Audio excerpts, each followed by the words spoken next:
नादौन विधानसभा क्षेत्र के गलोड़ में मुख्यमंत्री सुखविंदर सिंह सुक्खू की धर्मपत्नी कमलेश ठाकुर ने चुनाव प्रचार का मोर्चा संभाल लिया है। कांग्रेस पार्टी के लोकसभा प्रत्याशी सतपाल रायजादा के पक्ष में नुक्कड़ सभाएं कर कमलेश ठाकुर ने लोगों को कांग्रेस सरकार के 15 महीने के कार्यकाल की कल्याणकारी योजनाओं के बारे में बताया, तो वहीं कांग्रेस प्रत्याशी सतपाल रायजादा के पक्ष में वोट भी मांगे। जनसभा को संबोधित करते हुए हमीरपुर लोकसभा के प्रत्याशी सतपाल सिंह रायजादा ने कहा कि भाजपा ने अग्निवीर योजना बनाकर युवाओं के साथ खिलवाड़ किया है।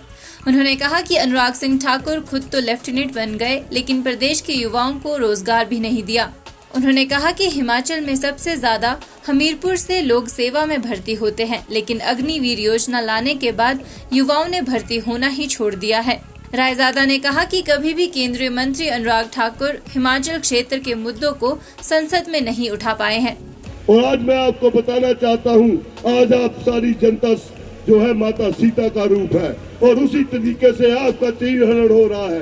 आज आप अगर उनसे पूछेंगे कि सिलेंडर 1200 का हो गया अनुराग ठाकुर जी बताइए, तो वो बोलेंगे जय श्री राम, और आप पूछ ही नहीं पाएंगे उनसे। आगे आप पूछेंगे कि दाल 60 रुपए की थी, आज 200 रुपए की होगी, बताइए महंगाई हो गई है, आपने तो महंगाई कम करने की बात कही थी, तो वो बोलेंगे जय श्री राम। जवाब ही नहीं दे पाएंगे, क्योंकि जैसे रावण ने धर्म की आड़ में कुकर्म किया, आज भाजपा भी धर्म की आड़ में कुकर्म कर रही है और जनता के साथ धोखा कर रही है। ये आपको देखना है कि हिमाचल प्रदेश हिंदुस्तान का एक ऐसा राज्य बन चुका है जिसमें कोई भी बच्चा अनाथ नहीं है। सरकार ही माता है, सरकार ही पिता है। हिमाचल प्रदेश का पहला ऐसा राज्य है। आने वाली जनरेशन का बात है, जो आने वाले हमारे बच्चे, जिन बच्चों को सुखविंदर सिंह सुक्खू जी पढ़ा लिखा कर जॉब दिलवाना चाहते हैं, पक्की नौकरी दिलवाना चाहते हैं, उन सब के भविष्य को जो तय करना चाहते हैं कि उनको भी आने वाले वक्त में ओपीएस मिले और उनका भविष्य सुरक्षित हो। तब वो बेटा किसान का भी हो सकता है, तब वो बेटा व्यापारी का भी हो सकता है। और एक तरफ वो सरकार जो आपके बच्चों के भविष्य के साथ खेल रही है, एक तरफ वो सरकार जो आपके बच्चों के भविष्य को देख रही है, उनके आने वाले भविष्य को तय कर रही है कि उनका भविष्य सुखमय हो।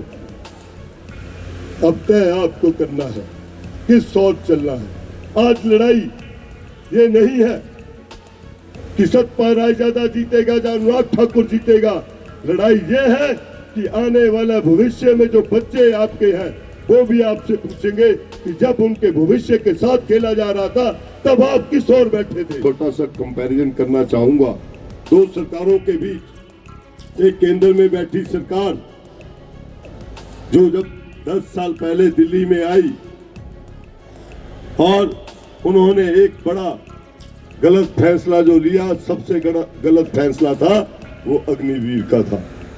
हमें तो ये समझ नहीं आया कि अनुराग ठाकुर जी कब राजनीति करते करते खुद लेफ्टिनेंट बन गए और हमारे बच्चों को अग्निवीर बना दिया।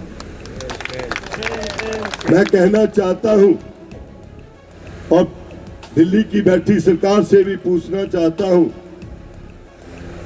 कि वो फौज जिसने चाइना से भी युद्ध लड़ा, वो फौज जिसने पाकिस्तान के 2 टुकड़े करके बांग्लादेश बना दिया, ऐसी फौज जिसमें 15 साल नौकरी करने के बाद जब एक फौजी को पता चलता कि मैं अब पेंशन का अधिकारी हूं, वो तब जॉब छोड़ के अपने घर में आता और खेती बाड़ी करता, अपने परिवार के साथ रहता और उसको पेंशन मिलती थी।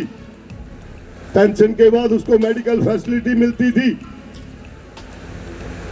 और आज एक ऐसी फौज तैयार की जा रही है जिसकी नौकरी 4 साल की है। 4 साल के बाद वो हमारे बच्चे जब वापस आएंगे क्या करेंगे। मुख्यमंत्री की धर्मपत्नी कमलेश ठाकुर ने कहा कि मुख्यमंत्री आज जिस मुकाम पर है वो जनता की देन है और मुख्यमंत्री हमेशा ही जनता के ऋणी रहेंगे। उन्होंने कहा कि मुख्यमंत्री ने अपने छोटे भाई सतपाल रायजादा को हमीरपुर संसदीय क्षेत्र से कांग्रेस प्रत्याशी बनाया है। इन्हें संसद तक पहुंचाना अब हम सब की जिम्मेदारी है। उन्होंने केंद्रीय मंत्री अनुराग ठाकुर पर तीखा हमला बोलते हुए कहा कि अनुराग ठाकुर पिछले 20 सालों से सांसद है, लेकिन अपने क्षेत्र के लिए आज तक कुछ नहीं कर पाए। यहाँ तक कि जब आपदा आई उस समय भी वे अपनी राजनीतिक रोटियां सेकते रहे। हिमाचल के लोग उम्मीद लगाए बैठे कि केंद्र से अनुराग ठाकुर राहत पैकेज लेकर आएंगे। कमलेश ठाकुर ने कहा कि प्रधानमंत्री मंगलसूत्र की बात करते हैं, लेकिन दिन प्रतिदिन बढ़ रही महंगाई से अब मंगलसूत्र बनवाना भी मुश्किल हो गया है। अब 3-4 दिन रह गए हैं। आपने ये सोचना कि हम सीएम साहब अगर यहाँ से नहीं मौजूद है तो जो नदौन का कार्यभार है वो आपके कंधों के ऊपर है। आप एकजुट होकर एक मुल्की संगठन को साथ लेकर, छोटे भाई बहनों को सबको साथ लेकर आप अपने अपने क्षेत्र में जुट जाओ, ताकि उनको एक हौसला रहे कि जैसे आपने 2022 में एक करिश्मा दिखाया था, इस बार भी वो करिश्मा आपके हाथों में। एक आवाज नदौन के अंदर से बुलंद होकर बाहर जानी चाहिए। जैसे नदौन का नाम आज शिमला में देश प्रदेश में लिखा गया है। आज मैं चाहती हूँ कि आपकी आशीर्वादों से, आपकी शुभकामनाओं से आज सीएम का चेहरा, सीएम साहब की पगड़ी जो है दिल्ली के अंदर भी उसकी इज्जत जो है हम नदौन वासियों के हाथ में है।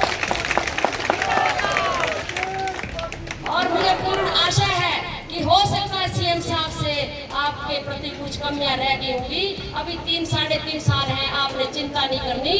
आप वो हमेशा आपके लिए आपकी सेवा में तत्पर है। नदौन का विकास है, चाहे नदौन के युवाओं का फ्यूचर है, वो उसके लिए हमेशा वो सोचते हैं। अगर यहाँ से आप आज उन रायजादा जी को हमीरपुर कॉन्स्टिट्यूंसी से मजबूत कर जिताकर अगर दिल्ली में संसद के अंदर भेजते हैं तो आपको पता है कि सीएम साहब जानते हैं कि कैसे काम करवाने हैं, सेंटर से कैसे काम निकालने हैं, चाहे विकास के कार्य हैं, चाहे हमारे युवा बच्चों के, युवा साथियों के काम करने हैं, नौकरियों के लिए। आज आप तो वो अगर हमारे सांसद यहाँ से हमारे छोटे भाई रायजादा जी अंदर बैठे होंगे तो आपकी समस्याओं का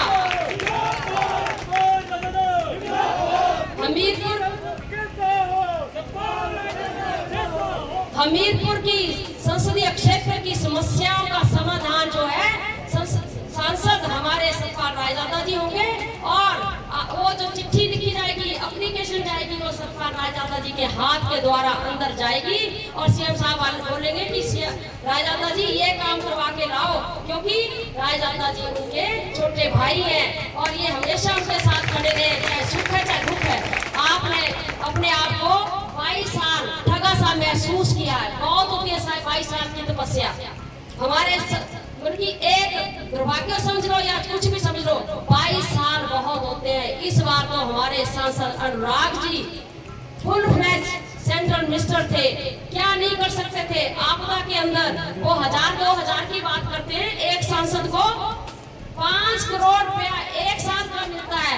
आप हिसाब लगा लेना, घर में जाकर गुना भाग कर लेना कि हमने 20-22 साल कितनी तपस्या की है, किसका पैसा गया, वो हमारे भविष्य का गया, हमारा गया। क्यों नदौन के लोगों ने पिछली बारी 28,000 की लीड भी देकर भेजा था हमको संसद के अंदर। आज बता दो कि नदौन क्षेत्र में कौन सा इलाका हुआ है। इन लोगों ने हम लोगों को, आम जनता को मंगलसूत्रों, धर्म, फलाना ढिमका। मेरे भाई अगर मंगलसूत्र तो तब बनेंगे जब 70-72 हजार सोना हो गया। आज मंगलसूत्र तो तब बनेंगे। किनकी बात कर रहे हो आप? कहाँ धर्म पे लड़ा रहे हो आप? महंगाई देख लो मेरी बहनों, जो 1200 का सिलेंडर आज 200 रुपया घटाया उन्होंने। ये देख लेना, अगर इनका राज रहा रहने नहीं देना हम लोगों ने।